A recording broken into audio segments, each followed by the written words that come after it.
On croit tout savoir sur Hugo Lloris, ce capitaine au regard d'acier, modèle de sérénité et d'exemplarité, mais très peu connaissent la fissure invisible qui a failli détruire sa carrière et bouleverser sa vie privée. Mais que s'est-il vraiment passé derrière les vestiaires hermétiques des Bleus? Qui est vraiment Hugo Lloris? Et surtout, que s'est-il passé la nuit où tout a basculé? Derrière chaque plongeon, chaque cri de soulagement dans les stades, se cache un être humain façonné par la gloire, les blessures, mais aussi par les drames intimes que le grand public ne soupçonne pas. Né en 1986 à Nice, Hugo grandit dans un milieu où rien ne prédestinait l'enfant timide à devenir le dernier rempart de l'équipe de France. Sa mère, avocate, décède brutalement alors qu'il n'a que 20 ans. Ce deuil dévastateur marquera son existence à jamais. Ce n'est plus seulement le football qui occupe son esprit, mais la nécessité de prouver à celle qui n'est plus là qu'il peut se montrer digne de ses rêves. Cet épisode douloureux est, selon ses proches, la clé de sa force mentale exceptionnelle, mais aussi de cette distance mystérieuse qu'il entretient avec la célébrité. D'autant que dans les couloirs feutrés de la FFF, la discipline est un mantra, et la moindre faille personnelle peut se transformer en scandale national. Mais au-delà du scandale, la question demeure. Comment cet homme, si discret, si admiré, a-t-il pu en arriver là? Les caméras captent son visage décomposé, son regard perdu. Pendant quelques secondes, la France retient son souffle. Mais l'équipe tient bon, la victoire leur tend les bras. Quelques semaines plus tard, alors que l'euphorie nationale retombe, la nuit fatidique de septembre 2018 survient. Hugo est arrêté à Londres, contrôlé positif à l'alcool au volant. Les journaux s'enflamment, certains réclament sa destitution immédiate du capitanat. Pour beaucoup, c'est l'incompréhension totale. Comment l'homme le plus calme du football français a-t-il pu sombrer dans un tel excès? À ce moment-là, c'est l'effondrement intérieur.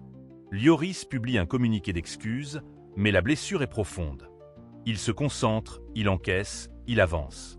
Les tabloïds s'en donnent à cœur joie. Certains révèlent même de supposées tensions dans son couple, d'autres évoquent des addictions cachées, amplifiant la rumeur, ignorant la réalité nuancée d'un homme blessé mais pas brisé. Les réactions publiques sont d'une violence rare. Sur les réseaux sociaux, les insultes pleuvent, des menaces sont adressées à sa famille. À la fédération, on hésite. Faut-il le sanctionner pour sauver l'exemplarité du groupe ou lui accorder une seconde chance? Dans le vestiaire, le silence est pesant. Certains coéquipiers, ébranlés par la chute du capitaine, avouent avoir craint une implosion du groupe. Antoine Griezmann confie plus tard « Hugo était notre rock ». Ce jour-là, on a tous vu qu'il était humain. Ça nous a rapprochés, mais on a eu peur.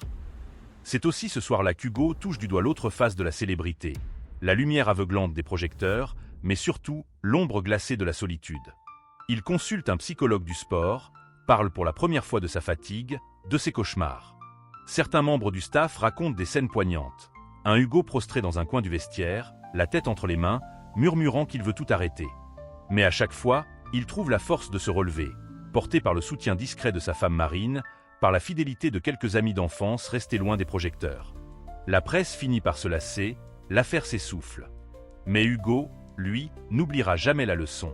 Cette nuit-là, il comprend qu'il n'est pas infaillible, que sa légende ne tient qu'à un fil. Dans une interview rare, il avoue « J'ai compris que la perfection n'existe pas. J'ai compris aussi que je n'étais pas seul. C'est dans la tempête que se forge l'homme, c'est dans la chute que naît la résilience. La victoire en Coupe du Monde aurait pu masquer toutes ces failles. Au contraire, elle les a révélées, offertes en pâture à un public avide de récits héroïques ou de chutes retentissantes. Certains soirs, lorsqu'il traverse le tunnel des stades vides, Lloris repense sans doute au premier matin niçois, à la voix rassurante d'une mère disparue trop tôt, à la promesse de ne jamais abandonner. Il repense à cette nuit où tout a failli basculer, à la honte, à la colère, puis à ce sentiment de renaissance qui ne ressemble à aucune victoire sportive. Mais ce que l'on retiendra peut-être, avec le temps, c'est la dignité face à la chute, le courage tranquille du pardon, et l'humanité retrouvée dans le vertige de la solitude. Parfois, l'héritage le plus profond n'est pas celui que l'on célèbre dans la lumière, mais celui que l'on devine dans la pénombre. Le droit à l'erreur, la force de se relever, le refus de se laisser définir par ses échecs. Hugo Lloris laisse derrière lui bien plus qu'une collection de trophées. Il lègue à tous ceux qui doutent, qui craignent de tomber, la certitude que la grandeur se trouve peut-être dans la fragilité assumée.